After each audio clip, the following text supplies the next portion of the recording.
Hello, everyone. Thank you all for being here. Hello and welcome to the 2022 International Open Seminar on Semiotics, a tribute to John Deely on the 50th anniversary of his passing.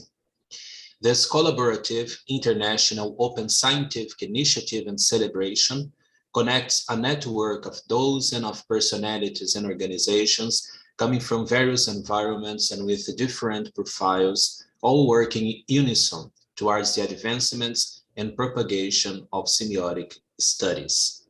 Today's presentation is entitled Fonseca on Science by Professor Dr. António Manuel Martins. Thank you, Professor Martins, for being here, accepting our invitation. And we are also glad to receive here Professor Cristóvão Marinheiro. He'll be the commentator of today's session. So thank you very much, Professor Marinheiro, for being here. I have to mention that after the presentation and the commentary, all people participating here on Zoom are welcome to share commentaries, insights, and questions regarding the presentation. You can also write questions and commentaries in the chat, but we will only address your questions and commentaries after the presentation and the commentary, okay? But you are welcome to after the presentation to ask questions and commentaries. So I would like to start by introducing Professor António Manuel Martins. Professor Martins is a full professor at the University of Coimbra and a member of both the Institute for Philosophical Studies and the Institut International de Philosophie. His main area of activity is philosophy. His main research interests are theories of justice, ancient philosophy, ethics, and epistemology. He has expertise in philosophical systems, Greek philosophy, and theory of justice. Presently, he's working on Hellenistic philosophies, Aristotle, causality, and categories. His book Logic and Ontology in Pedro da Fonseca, in Portuguese, jointly published in 1994 by the Calouste-Gulbenkian Foundation and the now dissolved National Board for Scientific and Technological Research, in Portuguese, Junta Nacional de Investigação Científica e Tecnológica. His book remains a seminal source for the latest studies on the Coimbra philosophical tradition. So, Professor Martins, you can start your presentation. Thank you so much for being here with us today. Thank you for the invitation and welcome everyone to this very brief presentation of the recovery of Fonseca's Semiotics by John Deely as part of a very modest tribute to John Deely. I will begin as indicated by brief remarks on the context of Fonseca's life and work, and then in a second move, I will present sketchily the text, some quotations from Deely's interpretation of Fonseca's role in the history of semiotics from his book Medieval Philosophy Redefined. And then in the third move, I'll present some texts from Fonseca's commentary on the metaphysics regarding topics relevant to the first chapter of Aristotle's De Interpretatione, starting from the so-called Index Philosophicus, the philosophical index table time that Fonseca published in the second volume of the commentary of metaphysics, trying to give a way of the students, of the way the students of the philosophical Coimbra course could, and also everywhere, could use his huge commentary on Fonseca, on the metaphysics of Aristotle, to recapture or to compare some topics of the main philosophy course. And then I will conclude briefly with the evaluation of Deely's interpretation of Fonseca's role in the history of semiotics. First of all, very briefly, something about the context of Fonseca's work and biography. The philosophical tradition linked to the teaching of the Jesuits has a long history that spans from the second half of the 16th century until the suppression of the order in 1773 by the Pope. Pedro da Fonseca belongs to the first generation of Jesuit authors of philosophical texts, which includes, among others, Fonseca, Francisco de Toledo, Benet Pereira, and Luis de Molina. In the second generation, we would include Francisco Suarez, Antonio Rubio, Gabriel Vázquez, and the authors of the Coimbra course. Only this brief enumeration brings a huge amount of philosophical texts that are really very, very hard to manage and to digest. So you compare and you can imagine the difficulty of someone, and also difficult of someone like me that has long read texts, some of these texts, when he reads some of the modern, very modern and very up-to-date texts that span over 200-300 years. Just this year is coming out of the print, or is already out of in print, book on the Spanish scholastics. So all these people are also included, and many others. But the span of this tradition is just up to the suppression of the Jesuits. So when they speak about logic in the Spanish scholastics, they don't speak just about Fonseca or about Rubio. They speak about all Spanish scholastics, supposedly. Naturally, it is impossible to speak about all these people. So the information that these kind of texts give is very undifferentiated and very scanty, and they leave out many authors, many texts, many questions. These names are just about the first generation of people in the Spanish people and people that wrote the first texts. Naturally, in the 17th century, the expansion of the texts in the Jesuit is huge, and not only in Spain, Portugal, but also in France, in England, in Italy. Italy is a very special case, and about Italy, I would like to introduce here a name that is very interesting in the connection also of this reconstruction of John Deely, that has a special Thomistic, Thomasianish, or how do you want, a special link to Thomas Aquinas, because the John Poinçot or John Johannes a Sancto Tome is a kind of hero of reconstruction, soi-disant, truthful reconstruction of the thought of Thomas Aquinas. Naturally, the polemic about the real interpretation, Thomas Aquinas is very ancient, and also in the 16th century there were many different interpretations. But I would like this Jesuit, Italian Jesuit Cosimo Alemanni, has a special interest because he is, as far as I know, the Jesuit from the first generation, from the 17th century, that has proposed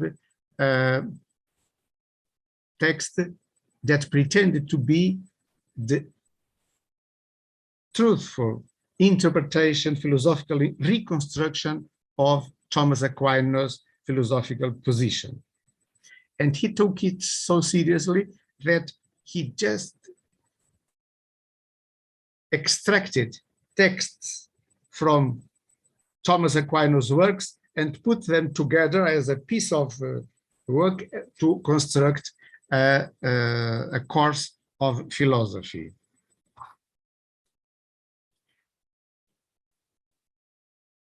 And it is also interesting because this Jesuit has a special link of animosity against Fonseca, in the sense that he had a critical view of the philosophical work, not only of the Fonseca, but of early Jesuits, but particularly of the metaphysics of Pedro da Fonseca, whom he may have known personally in Rome while he was studying theology at the Collegio Romano, and Fonseca was assistant to the general Everardo Mercuriano. He would have left a manuscript already prepared for print from 1519 with the title Correctiones in Fonsecam, but which we have not been able to locate either in the San Fidele library, where the manuscript was supposed to be, according to the Sommervogel and other biographies of the Jesuits, nor in the Bibliotheca Braidense, as such I made. So it's a pity, because this manuscript would be very interesting and very revealing. What is also interesting is that the text of Alemanni is rehabilitated later in the renewal of the Thomism, and also before that, long before that, many Portuguese Jesuits explicitly quote Alemanni as a faithful, reliable source for knowing the doctrine of Thomas Aquinas on philosophical topics. We could quote in this context Francisco Soares Lusitano, Agostinho Lourenço, as typical of this reference. Now, direct to biography of Fonseca. As you know, you have here the main topics of Fonseca's life. I would underline just some facts. In 1552 and 53, parallel to his study of theology, he collaborates at the College of Jesus in the philosophical development of his confreres. And here also the fact that I would call attention, there is a difference between the College of Jesus and the Royal College of Arts. I noticed that a recent Encyclopedia of Jesuits published in Cambridge University brings also some confusion between the University of Coimbra, Jesuit University, and so on. And there we found a quotation and a mention of the College of Jesus as the first Jesuit college in Portugal. As a matter of fact, is not exact this reference. The College of Jesus was the first college, the first Magnum Collegium of the Society of Jesus all over the world. Not the first college for lay people, but the first Collegium Magnum. That's the reason why some famous Jesuits from Germany and from other places came here to Coimbra, because it was really the first college all over the world.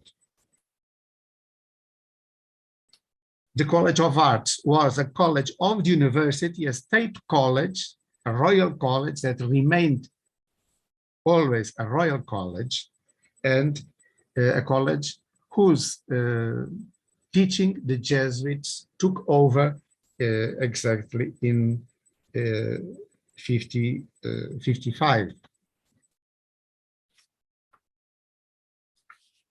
Some years later, Nadal, visiting Portugal, chooses Fonseca to coordinate the teachers and maintain responsibility of the texts of a philosophical course to be used in all Jesuit courses. Naturally, not only the course to be taught at the Royal College of Arts, but the college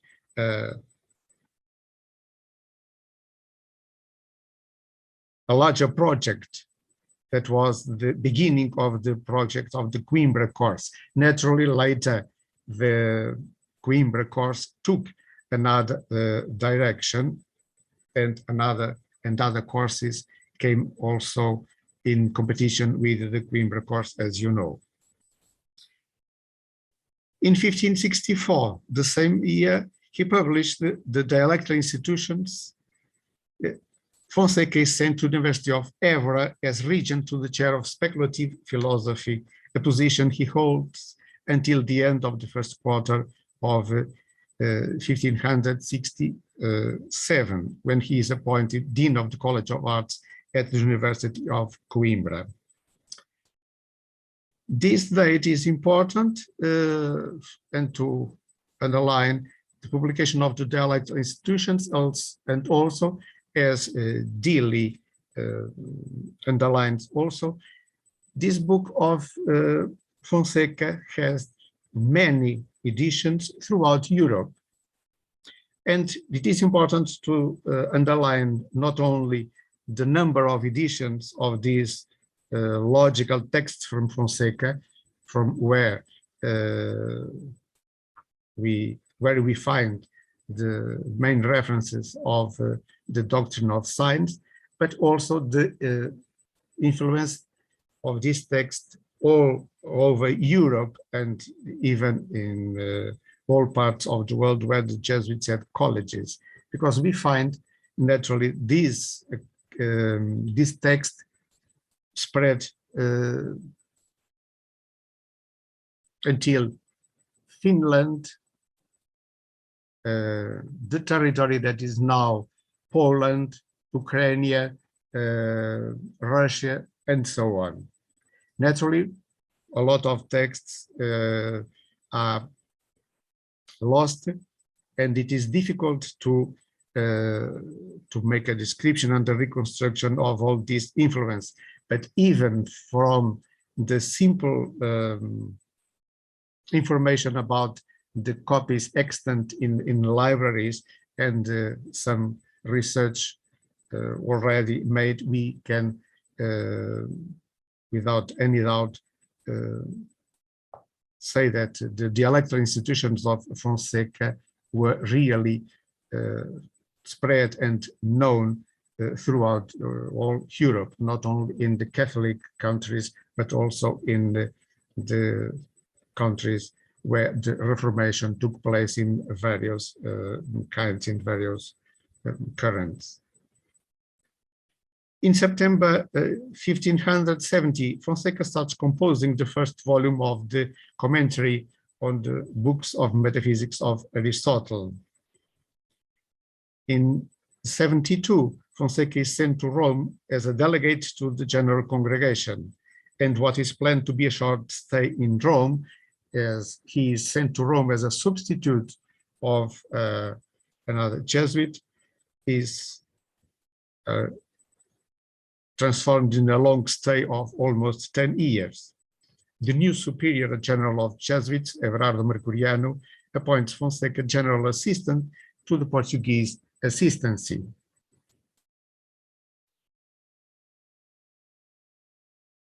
Naturally, it is also a period of Fonseca's activities that we cannot trace exactly, because by the very nature of the role he played, it's a very discreet, a very undercover role. In late 77, 5 years after his arrival in Rome and 2 years after his self-imposed deadline, the first volume of the Commentary of Metaphysics is published in Rome.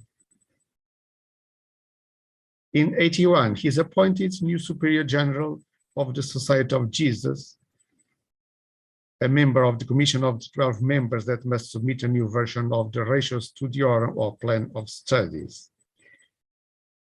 In 82, Fonseca returns to Portugal and moves to Lisbon as superior of St. Roque Professed House, continuing the preparation of the second volume of the commentary of on the metaphysics of Aristotle, which is published in Rome in 1589.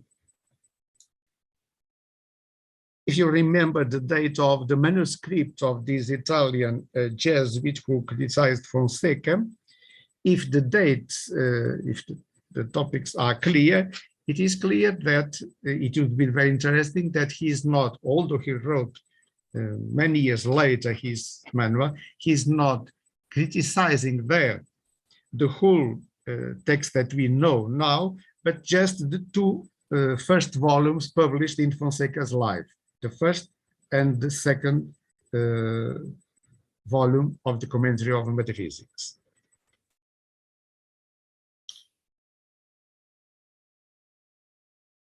Also in 1589, Fonseca, who is now about 63, is appointed visit of the Portuguese province, a position that will absorb 3 years.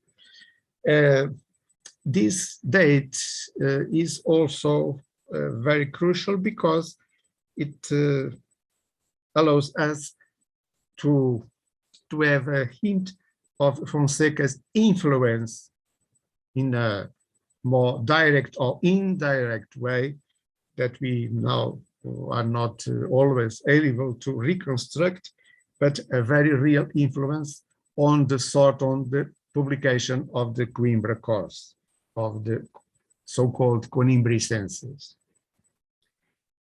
If you pay attention to the date, you notice that we are speaking about just the years, the very years where the first volume of the Coimbra course is going to press. So we are just speaking about the years preceding the final printing of the first volume of the Coimbra course, where there is allegedly some pressure to revise some texts, and from the part of Manuel de Góis, of one of the responsibles for that first volume, some delay in the publication of the text that allegedly was already ready for printing some years ago. But there was also the pressure or the not to publish so eagerly and perhaps to revise some parts of the text. And in this pretension and this effort to revise some parts of the texts, I think there is a clear influence of Fonseca, whose authority was in these years also known. But let us leave this here. In the same year, in 91, it comes a small text, Fonseca publishes a small text that was supposed to replace the text of Porphyry's Isagoge, or Introduction to Philosophy, that is published autonomously only in the first edition, and in the later editions comes also published with the Institutiones Dialecticae. Despite the help of some confreres, including Pedro Luis, Fonseca dies in the end of the century in 1599, aged 73 years, without completing his major work. The third volume of the Commentary of Metaphysics will be published posthumously in Évora in 1604. However, some reports say that the text was already complete in 1594. The fourth volume of the Fonseca's Commentary on Metaphysics is published only in Lyon in 1612. It is a small book because it includes also only the text and translation of Metaphysics 10 to books 10 to 14 and the explanation of the text. That being so, the main work of Fonseca remains unfinished. Nevertheless, this fourth volume is also as an interesting part and fragment of philosophical commentary of Aristotle's metaphysics. For those interested, I quote here a brief text that I wrote some years ago, and we now leave Fonseca's biography to some quotations from Deely regarding the alleged modernity of Fonseca's reflection on science.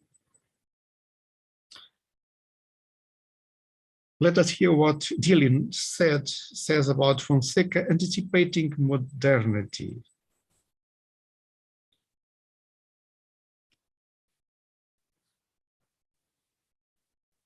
In line with such reservations, we further find in Fonseca an explicit attempt to identify the precise role of representation in signification. And he finds, in the case of the formal sign, that the two are not distinct. He thinks that the relation of representation to signification, in the case of a formal sign, is one of simple identity, wherein the two are equated as self-representation. And he quotes the Institutiones Dialecticae. Now the cat gets out of the bag.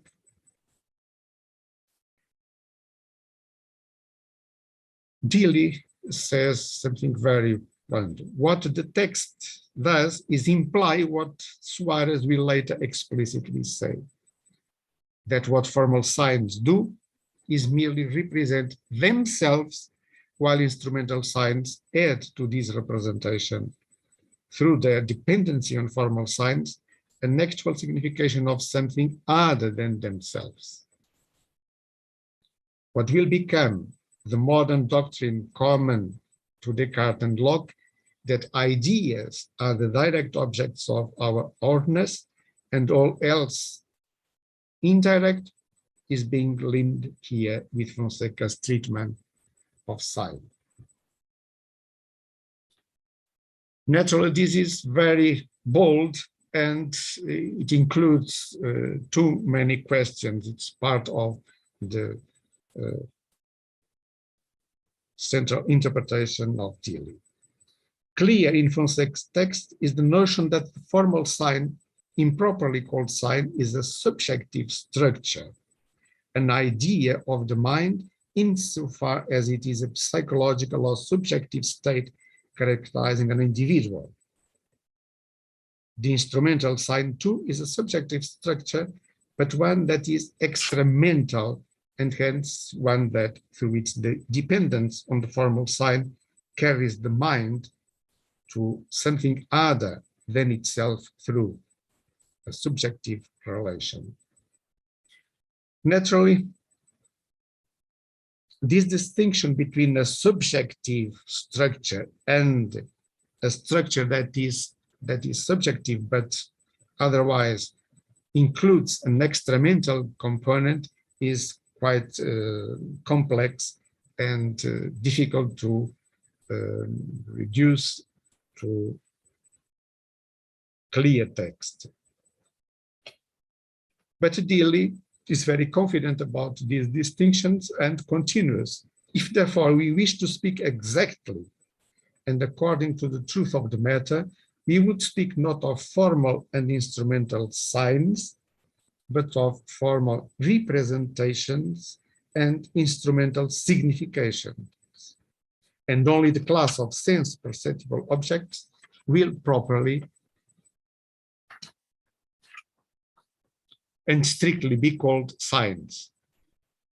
And Deely concludes this paragraph that I am quoting. I think, continues Deely, there is no difference between Fonseca's early subtlety and Suarez's later bluntness. In other words, as Deely is, words signify, concept represent. Well, there is here a dichotomy. Words signify, concepts represent. As we'll see in the third part, Fonseca's text in the metaphysics does not go exactly along this so clear and so blunt distinction, because representation, as a matter of fact, as far as I can see, covers all the field, and not only one part of the field, as the explanation and the presentation of John Deely here, at first reading, at least, would lead us to reconstruct Fonseca's position. John Deely continues in his text. Consider Fonseca's final statement of the difference between formal and instrumental signs. Formal and instrumental signs, he says, finally differ in this, that formal signs are neither usually nor with the exactitude called signs. Differunt etiam ac ratione quod priore, ille nec ad modum usitate nominantur signa nec satis propriae dicuntur representare, and so on. For Fonseca, therefore, the extension of the notion of sign to concept in the mind is not an advance, but an improper application of the term. Either we should not call concept signs, or we should call experimental signs something else.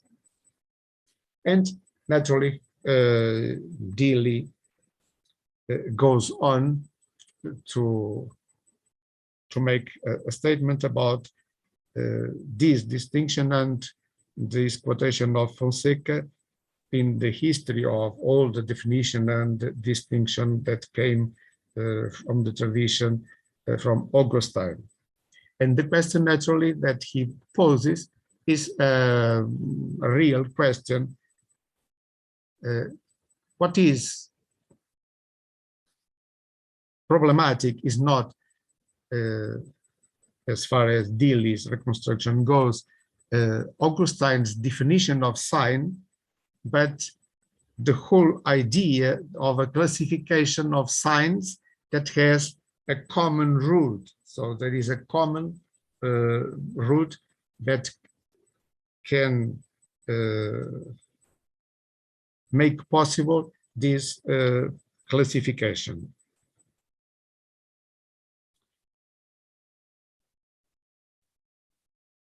That's why he continues, from the point of view of this preoccupation, it can be truly said that what was defective had not been Augustine's definition, as some later Latins came to suppose, but his idea of sign as a general mode of being indifferent to nature and culture, that the original departure of Latin from Greek philosophy, that was the blunder, end of quotation. So, in a very broad way, I think that this interpretation of Deely is correct, is a possible, is a defendable interpretation. Naturally, in detail, one can always argue against this or that point of the interpretation and bring some texts against this interpretation.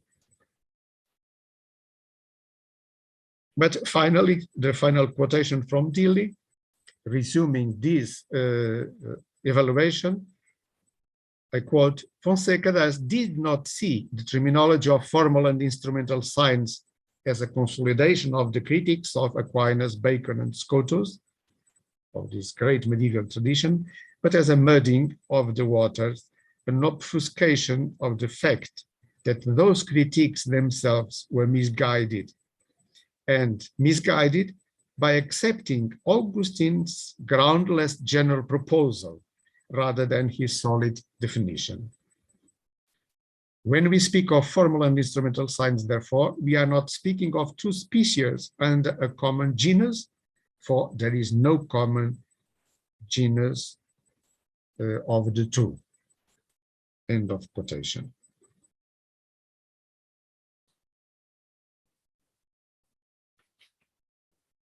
So now, in the third point, I will present some texts from Fonseca's commentary on the metaphysics, not regarding just this point of the common, a possible bifurcation of, for a classification of the signs, a semiotic classification, but the characterization of the difference between concepts and signs, according to this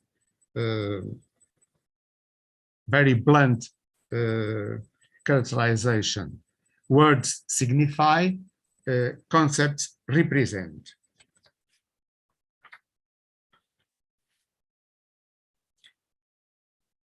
First of all, I would like to underline the interest of this index published in the second volume of the commentary on metaphysics, on Aristotle's metaphysics, published in Rome in 1589. This so-called Index Philosophicus, I bring here just the enumeration of the first part relative to the first chapter on signs, the first chapter of the first book, the Interpretazione. It's an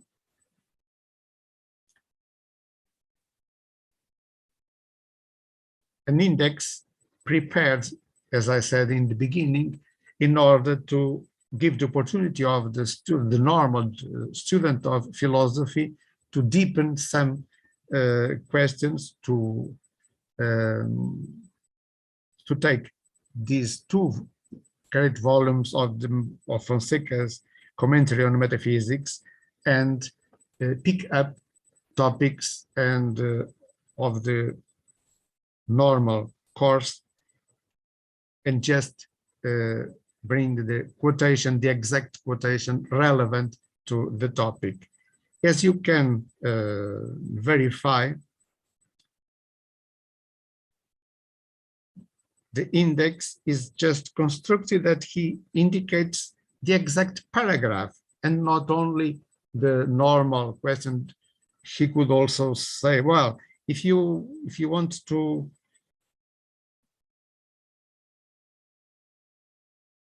deepen and to study something more about the definition of truth, you can read my question 6, section 2. Section 2 is too large. No, he says you can quid sit veritas, you can read the question 6 on the chapter 2 of book 4 of the metaphysics.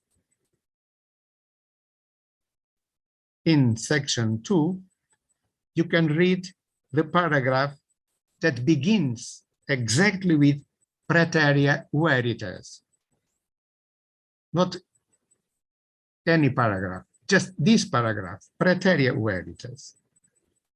And in all other topics, he indicates also in a very precise way the paragraph that is intended. Ad quartum, ad tertium, quarto quia, and so on. So I bring here the numbers are not are added by me now as a practical way of reconstruction of making then the connection. Naturally, they are not in the original text. These 1, 2, 3, 4, and so on.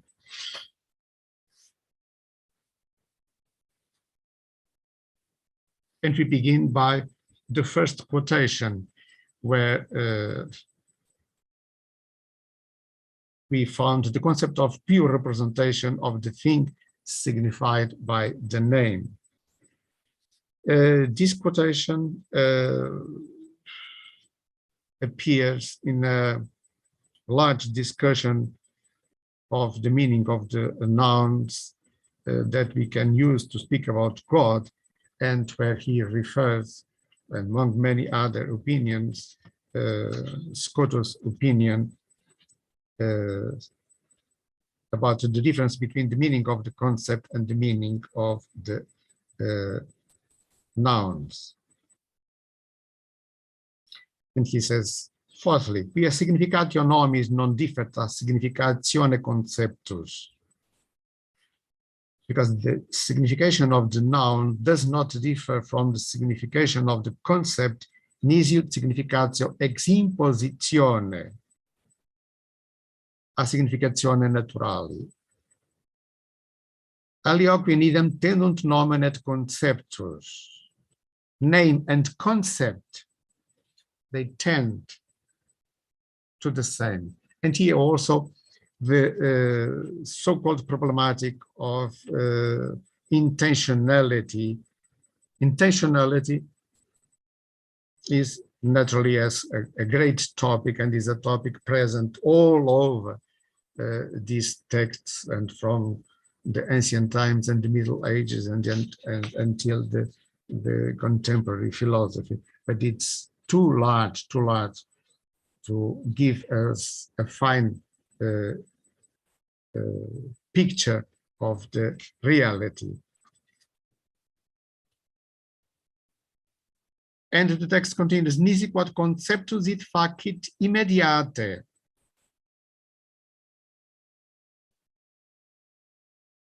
The concept as an immediate relation, no? Or if you go with the vocabulary of intentionality, an immediate, nomen autem medio conceptu. The name in this philosophy of Fonseca is dependent on the concept. Ergo siquid pure et sincere significator nomine,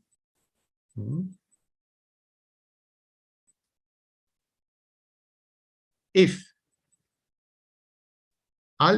something purely is signified by the name,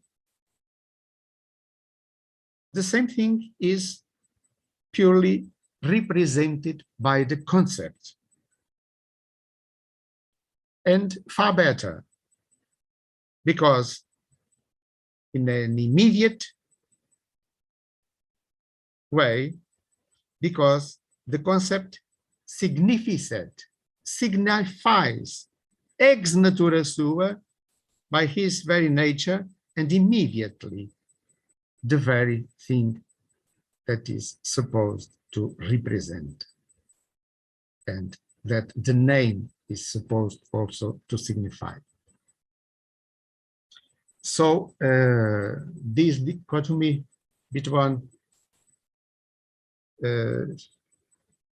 this opposition between signifying, representing is not so clear in a text like this.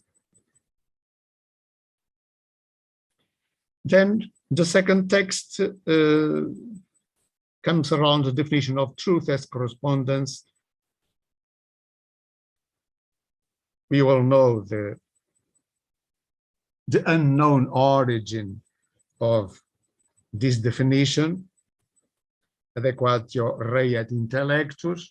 We know that when it was widespread, when it was for the first time, and by whom, nobody knows exactly until now.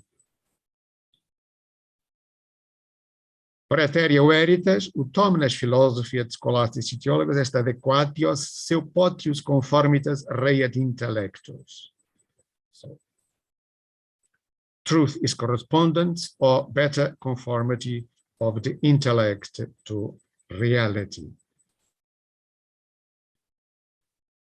And then about relation, this quotation ends with non est digitur dubium quin adat relationem rationis. There is no doubt that truth, that's a rational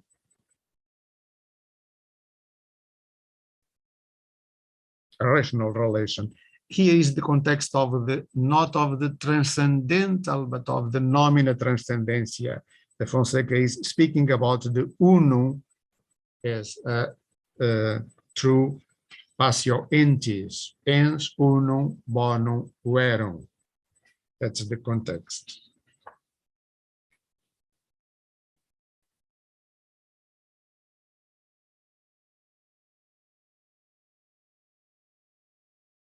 Then in the next text, Fonseca discussing again a thesis from Scotus denying the possibility of the human beings having access to names that could designate God's essence without at the same time having access to a quantitative concept of God.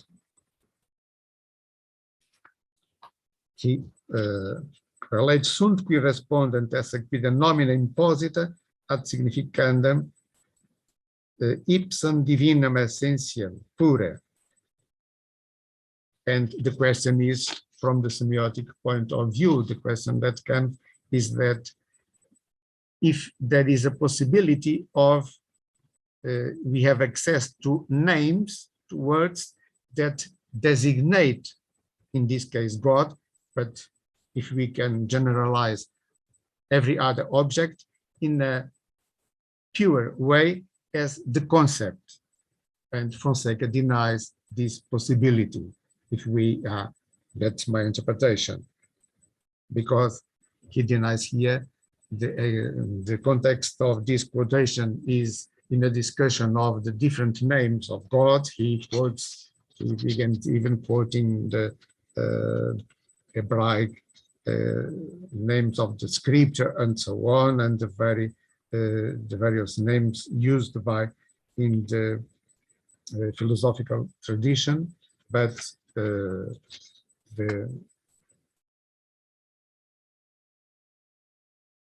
as far as I interpret, and if I am interpreting correctly, Professor Mario can correct me here.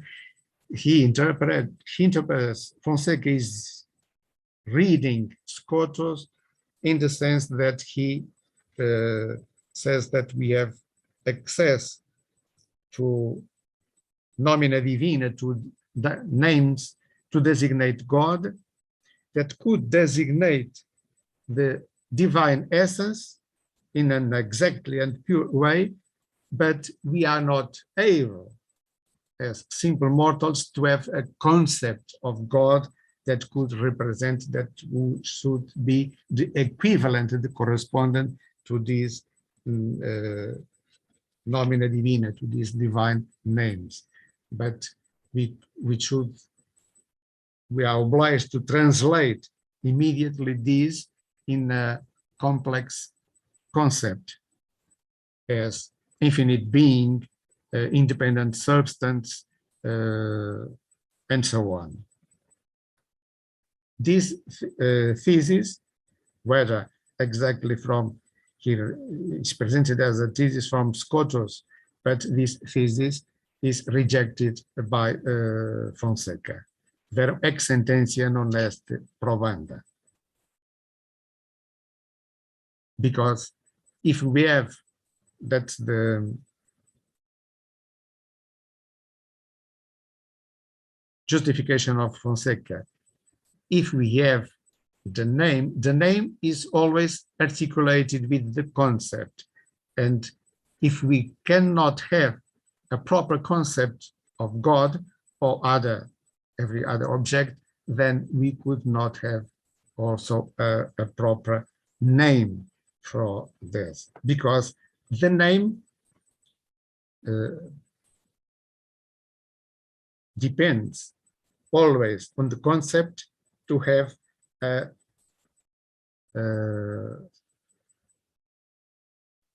relation and a semantic relation to some object.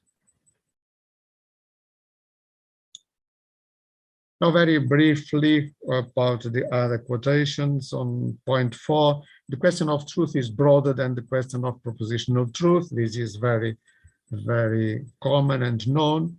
Non omnis veritas consistit in compositione et visione. It's the problematic of the simple truth and the simple apprehension.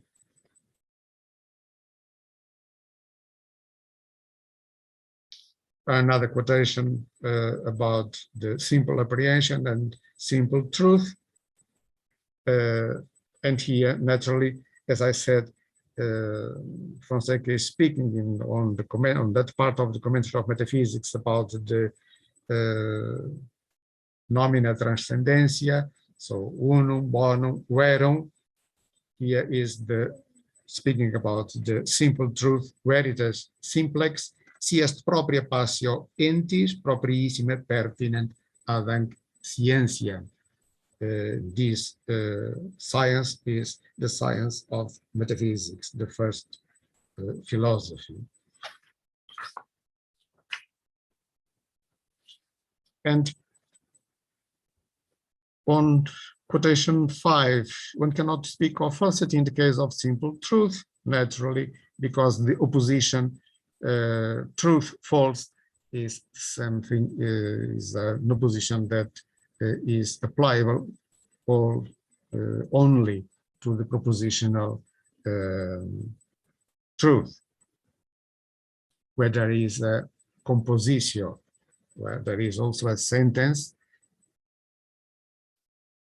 that is the expression of the proposition, and in that expression, naturally, the proposition can be true or false.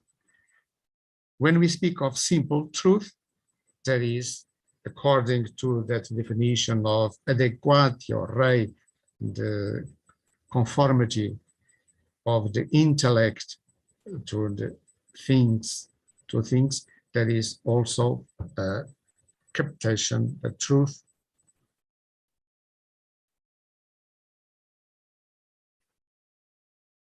But to that effect of a more subtle explanation, I bring a text on under 6 on propositional truth, simple truth, and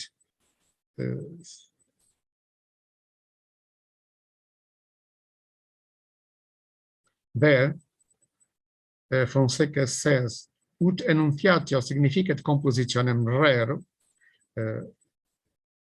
quae denominantur vera et vel falsa veritate et falsa complexa, sic etiam voces simplices significant res quae denominantur vere veritate simplici.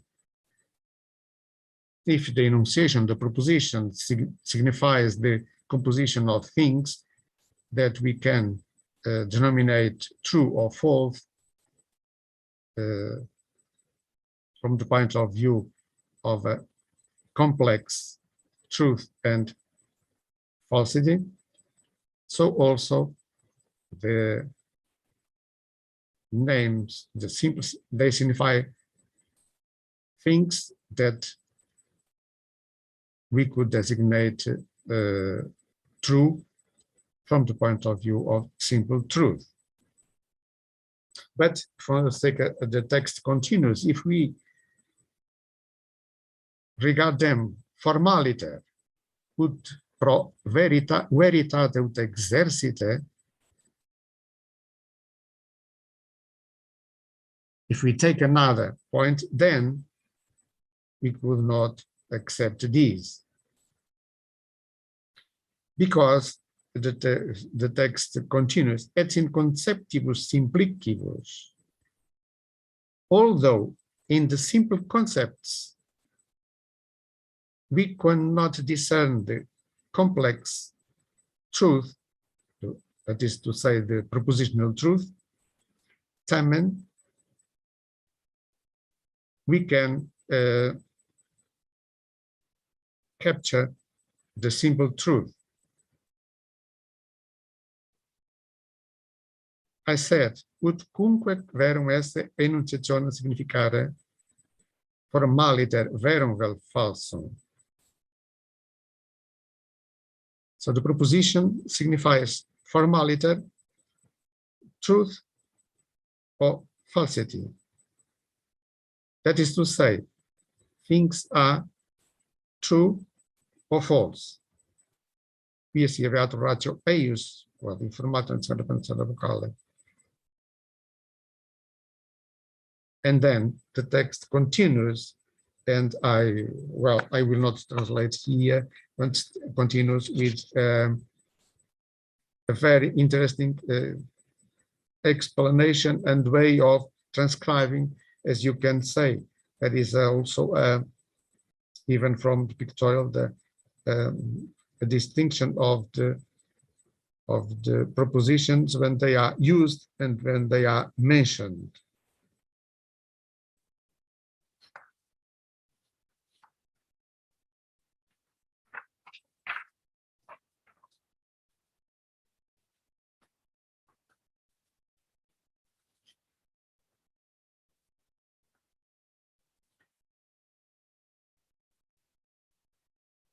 Well, just a minute.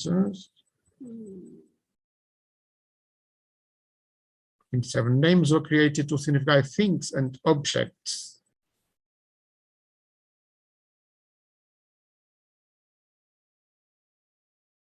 All turns around the definition of truth, and truth defined as a conformity of the intellect to reality or intellect to the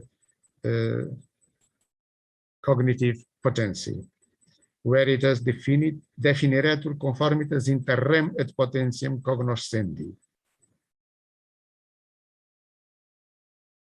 Conformitatem rei et intellectus. So, to conclude here, I would say that these texts that we could comment more are not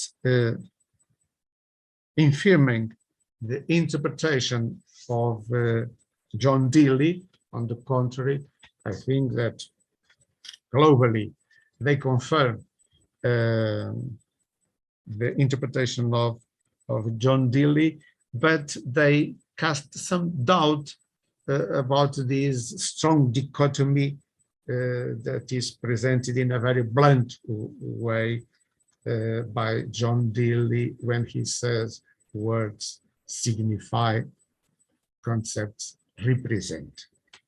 I think this is more complex in Fonseca's text, and all he says about significare, the way words and concepts signify and represent. And also, that is also in accordance with the difficulty of commenting the seminal text of Aristotle.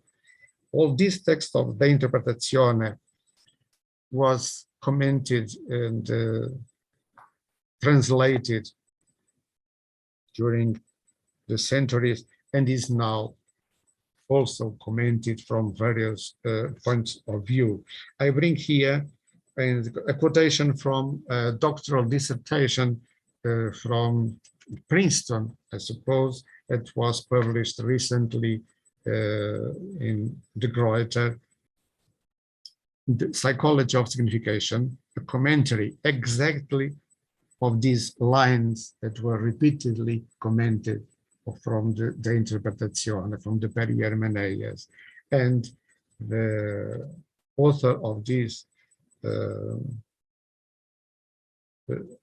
PhD thesis, Noriega Olmos, in the very end says the following: contrary to modern theories of signification, the theory of signification implied in the first chapter of the Interpretazione, is neither interested in the social aspect, nor does it actually analyze signification as a reference to external objects through the intermediary of psychological notions. More than a theory of semantics and communication, the first chapter of the Interpretazione implicitly contains a theory of cognitive content of language, and not just the cognitive content of any language, but a language with highly intellectual demands, whose content is thoughts and beliefs, the kind of thoughts and beliefs used in dialectic. Well, that's the problem, is that the text of Aristotle has some very clear theses, but there are many theses that are implied in this text. And what is true about this text of Aristotle is true also about all the other texts from the Hellenistic philosophy, from the texts of Augustine and so on. As I said, many things about this and about the interpretation of John Deely that are clear in reconstruction, when we read Descartes' texts, are not so clear when we read Augustine. Although, if we read some texts of Augustine in De Trinitate, after reading Descartes, we can see, well, here is Descartes, avant la lettre. And this idea of a duality of a mind that can regard inside herself and distance herself from the rest of the world is apparently already present in a very clear way in some texts of Augustine, namely in the De Trinitate. Can we say exactly that the distinction between an inner mind and an external world is already clear and absolute in Augustine, anticipating Descartes? I don't know. I think there is something there in Augustine's text that can plausibly, and after some centuries, bring us to Descartes. But that there is a long way. I don't think we can probably say without any doubt that all the way was already done by Augustine. And also, naturally, we can also generalizing. We have the same problem about the interpretation about the other philosophical texts of antiquity, namely the texts of the skeptical tradition, the texts of the Hellenistic philosophers of various schools. You know that there is also quite a wide polemic on this, I think. And this brings us about the question of intentionality, naturally. The great picture and the problem is clearly there. There is a relation between the concepts, the words and reality, logic, reality, semantics, and semiotics, all these things. There is a hint that there must be some relation about all these areas, but how this relation can and should be articulated is not so clear. And this, I think, there is a clearly some hint from the very beginning, from Aristotle's text, that there should be an articulation of all these spheres. But how this can be made and how this can be construed is not so clear. And this is going all the centuries long. So what we find in the history of philosophy and the history of semantics, semiotics, logic, and so on are several efforts to make some distinctions and to make the picture sometimes more clear and more forceful. But naturally, we can have the opinion of John Deely that Thomas Aquinas, and after Aquinas, his great disciple Johannes a Sancti Tome, made finally the best description of all these semiotic triangle, of this semiotic articulation. Well, that is an opinion that is defensible, I think, but it's just from my point of view, one possible historical narrative. And from my point of view, I think that the historical reconstructions are possible and defensible as far as they are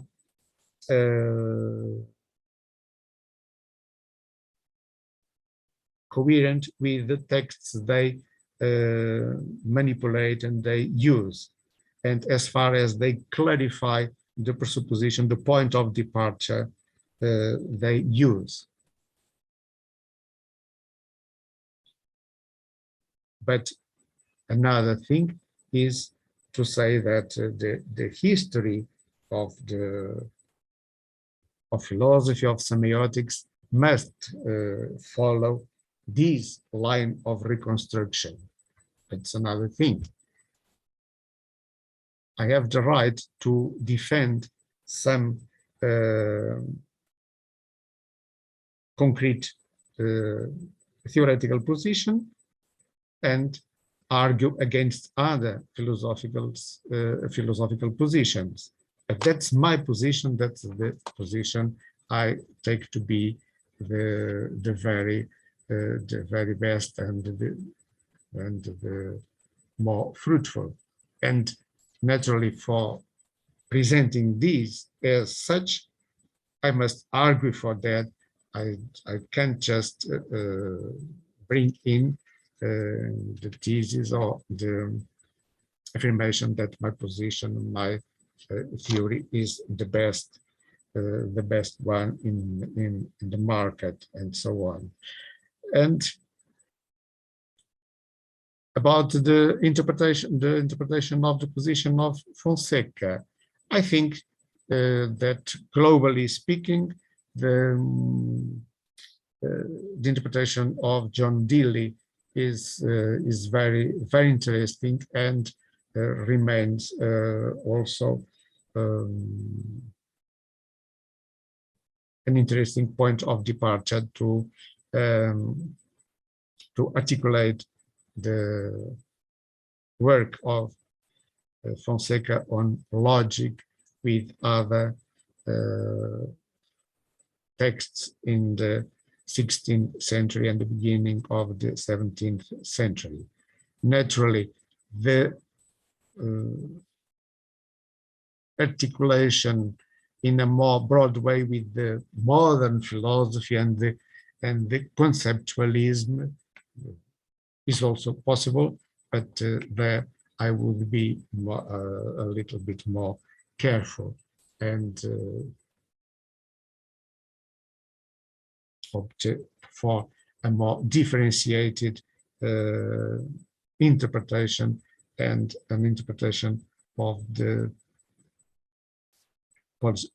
possible ways, because in this way we have always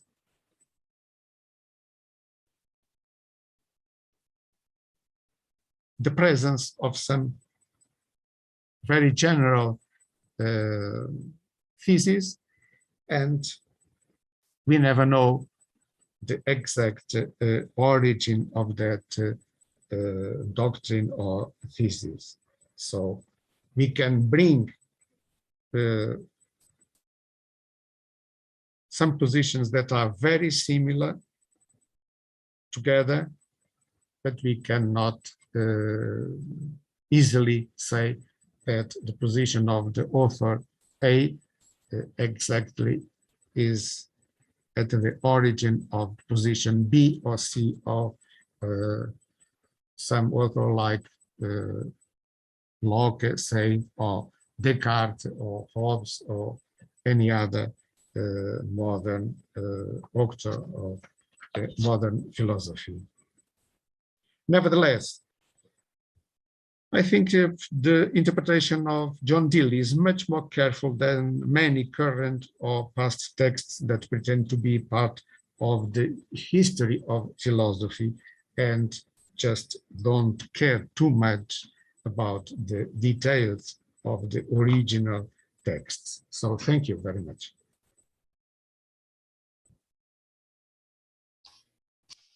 Thank you so much, Professor Martins. It was a very interesting presentation. So now I'd like to invite Professor Cristóvão Marinheiro to make his commentary, but Professor, allow me to introduce yourself first. So Professor Cristóvão Marinheiro graduated at the Johann Wolfgang Goethe Universität Frankfurt and got a PhD in History of Philosophy in 2010 at the Université Paris-Sorbonne with a thesis on Antonio Bernardi. Between 2004 and 2005, he was appointed Research Associate in Portuguese Engenheiro Técnico de Investigação at the University of Coimbra, where he worked on the commentary on physics by Manuel de Góis. He worked as a junior researcher at the Université de Luxembourg between 2005 and 2009, and as a lecturer at the Universitat de Saarlande between 2009 and 2014. Since 2016, he works at the Bibliothèque Nationale de Luxembourg in the Rare Books and Manuscript Department. He has published several articles on the 16th century Aristotelianism. So thank you so much, Professor, and you can start your commentary. You can have now a dialogue between you and Professor Martins. And after the commentary, we'll open the floor to the audience present here. Thank you very much. So, first of all, thank you for this speech. It's difficult to put so many information into a paper, and it was well done. I don't have actually. Well, I have some question and a point where I disagree with you, and the first one is I would begin with that is the Rezeptionsgeschichte of Fonseca. Actually, if we take the logic of Fonseca, we know that the Jesuits had respect for Fonseca, but they had problems using that book because they were doing textbooks for the students, and that book was very large, and it was a very good book on logic, but it was probably not the right work to use in as a textbook. And I happen, as I work now in a rare book department, which goes back to a Jesuit library, I found a document that might illustrate this very, very well. And I would like to show it to you. Let me take a moment. Here it is. Okay, now I hope you see this. Okay, this is a catalog of books used for in a school in Luxembourg. the Jesuit college in Luxembourg, but actually we don't exactly know when it is from. So probably this text, this publicity, as it should be seen, it could be from the end of the 17th century, so about 100 years after Fonseca wrote his comments. And so what we see here is a clear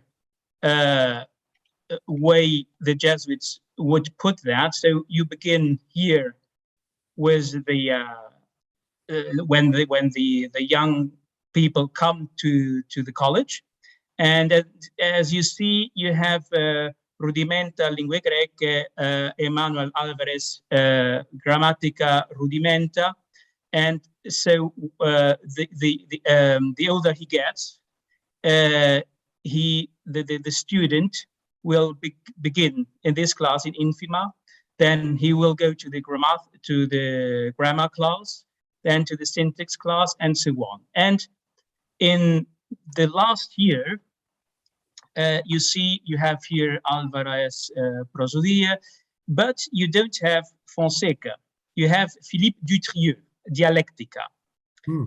And here on the top, you have necessari sunt in logica prolegomena. So, as we know, in Coimbra, they had the text of Fonseca, which they didn't use. So there was the Logica Furtiva, and because of the Logica Furtiva of 1604, they wrote the logic which was issued in 1606. And then other works were used. As we see here, most of the books quoted here are actually in the Ratio Studiorum of 1599. So Fonseca's books were present in the library for the teachers, but not for the students. And in this part of Europe, there was a difference because they asked to have part of logic taught in the rhetoric class, and another part for the ones who would go to theology. So this is very interesting, and I would invite anyone interested in this subject matter to come here and see the books on logic we have here. Actually, to finish with this, in what is now called the Netherlands, so what was at that moment the Spanish Netherlands, the Jesuits didn't accept any logic, but they asked for someone here to write one, and that was Philippe Dutrieux. He came from Douai, and that was actually a very tiny introduction to the categories. And here, what is interesting is they don't use a book here. We don't know actually what they called prolegomena. We don't have a book called prolegomena in Logica, so probably it's the courses, the manuscript courses the teachers had. So prolegomena, as we would say in German, Vorlesungen. That is actually the presupposition we have now to interpret this document. So what is interesting here is that we are at a shift.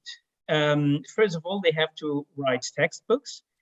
And as they have to write textbooks, they are confronted to the question, do we maintain the order of Aristotle's works? So do we comment on categories and on the perihermeneias and so on? Or do we put it all differently? And by these, by this question, of course, you have to organize the courses differently. And I would say by that new order, which is given by the Ordo Docendi, you have to deal with that problem, and that is when the shift is made and new concepts appear. And this concept of sign, which is actually, if I take a metaphor of a telescope, so it's what Husserl would call a Mitgegebenheit, so something that is also in the picture becomes now central. So you have to focus on it so that the system works. So that is what I wanted to first of all to show.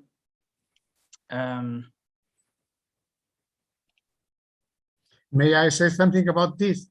Yes, of course. Well, as a matter of fact, the text you bring is just one of many texts that the Jesuits published in the 17th century. Mm-hmm. I think what you present does not contradict what I said, because what I said is that the text of Fonseca, Fonseca's Introduction to Philosophy, was present during many decades, mainly in the 16th century and the first decade of the 17th century. As a matter of fact, is not just by chance that after 1620 we have no new editions of the Institutiones Dialecticae, because, as you said, there were many textbooks, many small, very briefly and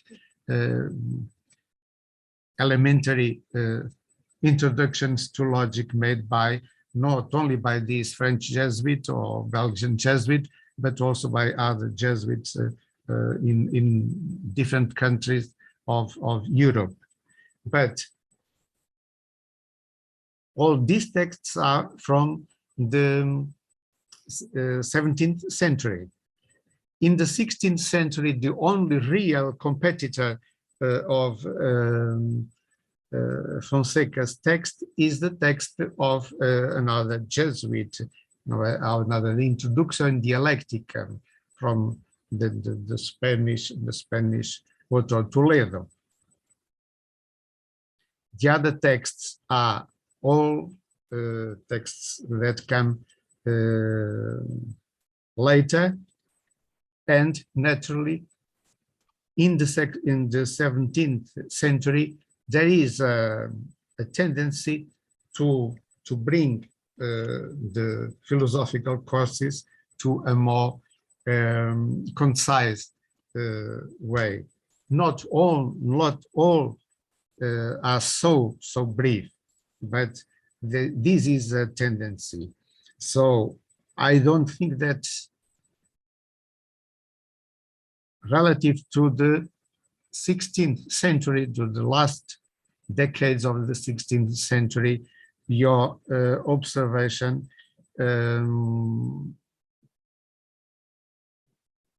can bring enough argument against what I said, because of the simple reason that there were no, at least as far as I know,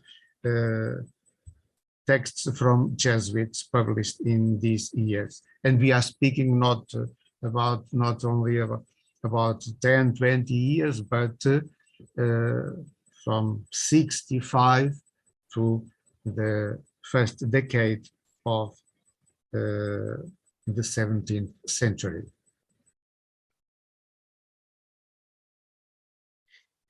Well, thank you. Yes, you're right. But on the other hand, none of these texts made it to the Ratio Studiorum. So for logic, there is no text in the Ratio Studiorum. There are texts for other other realms of being, as physics and so on, but mainly for grammar and so on. But for for logic, there is no text in the ratio studiorum, which you means about the last formulation of the ratio studiorum. Yes, I'm Yes. thinking from the 99. From the 99. Well, that's in the end of the century. Yes, but still.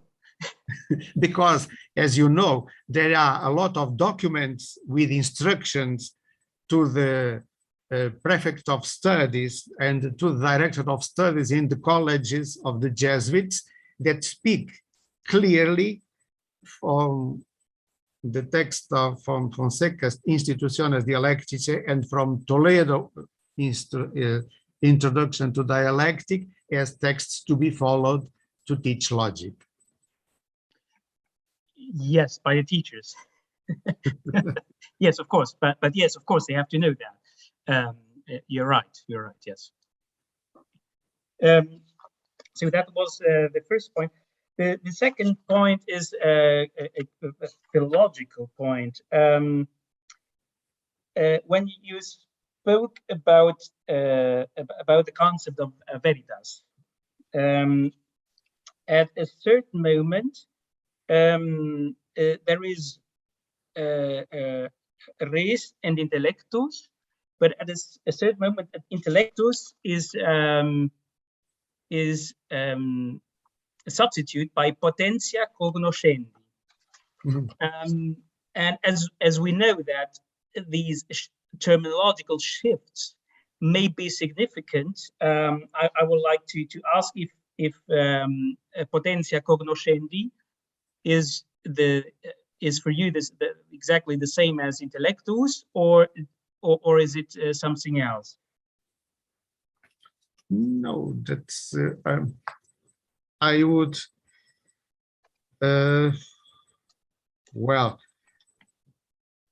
I would think I would answer that potentia cognoscendi is not is a broader term as intellectus. Mm-hmm.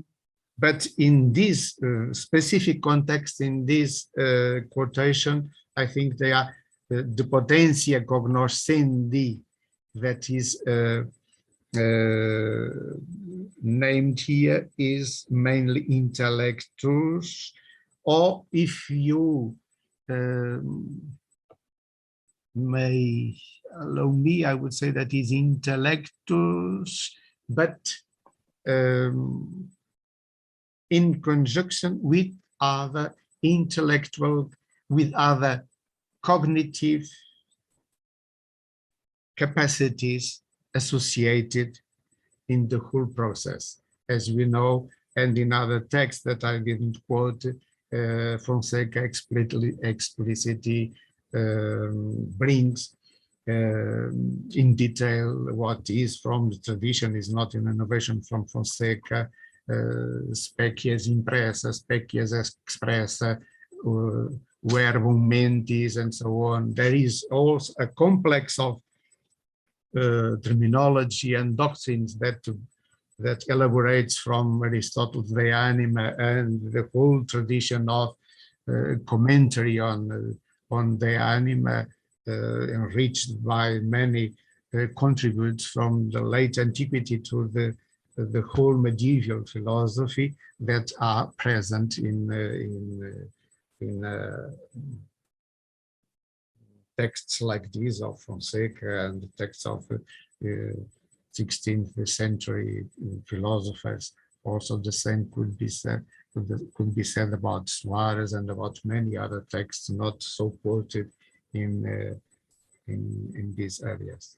So, to your question, I think that this is not the same,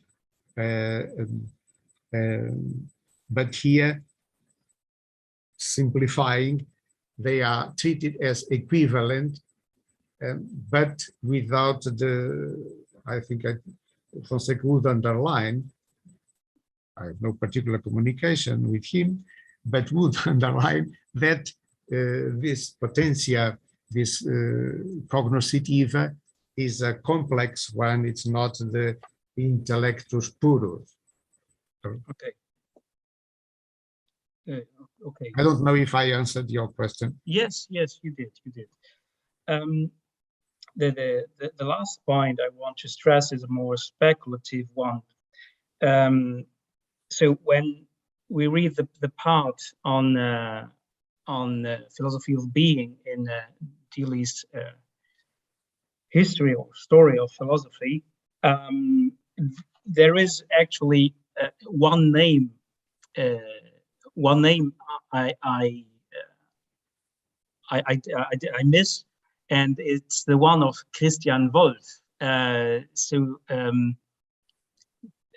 Because as you know, Christian Wolff at a certain moment, and there is a paper by Robert Thijs where he says that, let me find it here.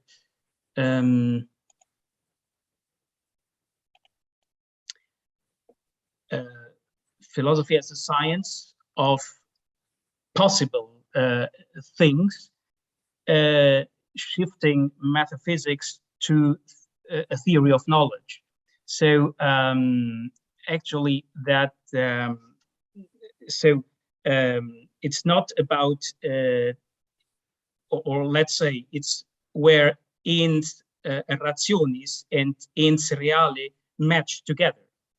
And this is what Deely in the last chapter of the Latin Middle Ages, where he puts the concepts of second intentions and these two concepts, and says that these concepts, these concepts of ins reale and ins rationis didn't match for solving the problem of the sign. Do you have any comment on this this missing of Christian Wolff? Oh well, not very specific. I think that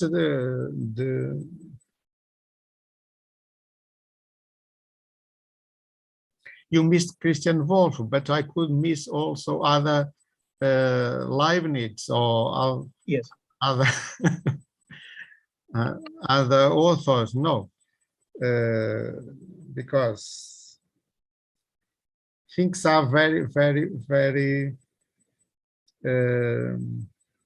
different and differ from time to time. And by the way,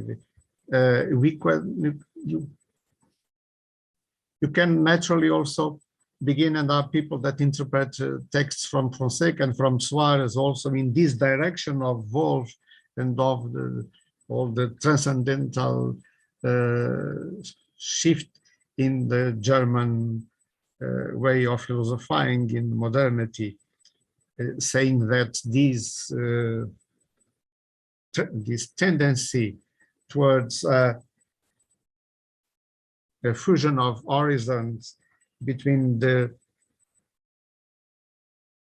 reality and possibility is already present in these texts, and so undermining what they otherwise affirm. And Fonseca, for instance, also is tries to underline that his position about the categorical relations and incompatible is a realistic position, but otherwise these differences sometimes are very difficult to articulate, and because they are difficult to articulate and to verbalize, sometimes we may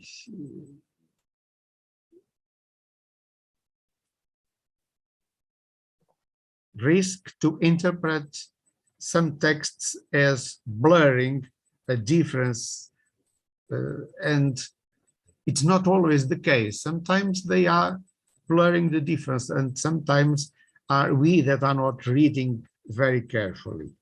That's my general feeling That's my general feeling. So, and otherwise, with all these general appreciations, and we must generally, the picture is this, is that all these great narrative, they are plausible if we stretch the case too far, the line too far. But if we bring our interpretation closer to the text, to what the real text really and explicitly says, and in a more reasonable way directly presupposes, then the narrative is not so plausible anymore, any longer. Okay, thank you. That would be it from my side.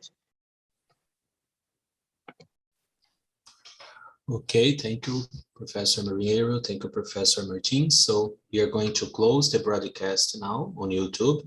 Allow me to say that you who are watching this video on YouTube, you can check out the schedule, the whole schedule that we have in our website.